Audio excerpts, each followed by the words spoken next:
বিসমিল্লাহির রহমানির রহিম। প্রিয় দেশবাসী, আসসালামু আলাইকুম। আমি সামিউল প্রধান রহমতে রাব্বানা থেকে বলছি। হাসিনা যুগের অবসান ঘটেছে। জনগণের নতুন যুগের সূচনা ঘটানোর চেতনা রয়েছে। এখন যা করতে হবে তা হলো নির্বাচনকালীন সরকার গঠন করতে হবে, নির্বাচন কমিশন পুনর্গঠন করতে হবে, সমতল ক্রীড়াভূমি গড়ে তুলতে হবে। নির্বাচনকালীন সরকারের তত্ত্বাবধানে শক্তিশালী ও কার্যকর নির্বাচন কমিশনের অধীনে সমতল ক্রীড়াভূমিতে অন্তর্ভুক্তিমূলক গণপরিষদ সমেত জাতীয় সংসদের স্টাগার্ড ইলেকশন অনুষ্ঠিত হতে হবে। আমাদের সংবিধান ত্রুটিপূর্ণ। এ সংবিধান জনগণের আশা আকাঙ্ক্ষা পূরণে সম্পূর্ণরূপে ব্যর্থ হয়েছে। গণপরিষদে নতুন সংবিধান প্রণয়ন করতে হবে।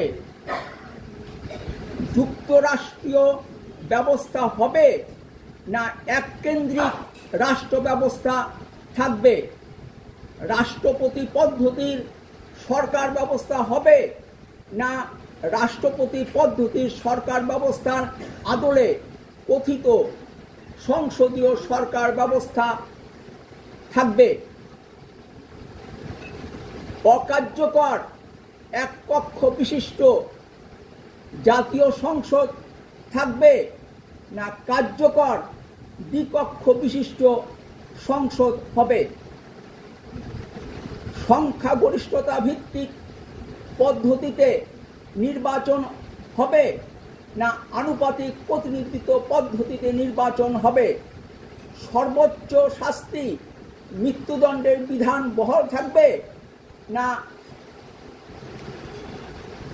যাবজ্জীবন কারাদণ্ড সর্বোচ্চ শাস্তি হবে?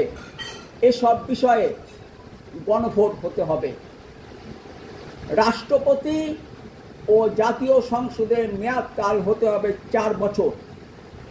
রাষ্ট্রপতির মতো কেউ দুবারের বেশি প্রধানমন্ত্রী হতে পারবে না।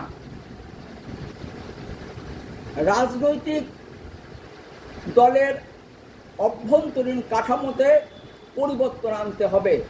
দলের অভ্যন্তরে গণতন্ত্রের চর্চা বাড়াতে হবে এবং দল পরিচালনায় বিকেন্দ্রীকরণ ঘটাতে হবে।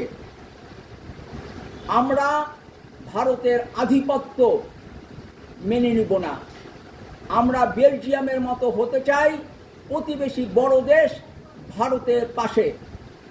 যে বিজয় অর্জিত হয়েছে তা কেউ যেন ছিনিয়ে নিতে না পারে, সে ব্যাপারে সতর্ক হতে হবে।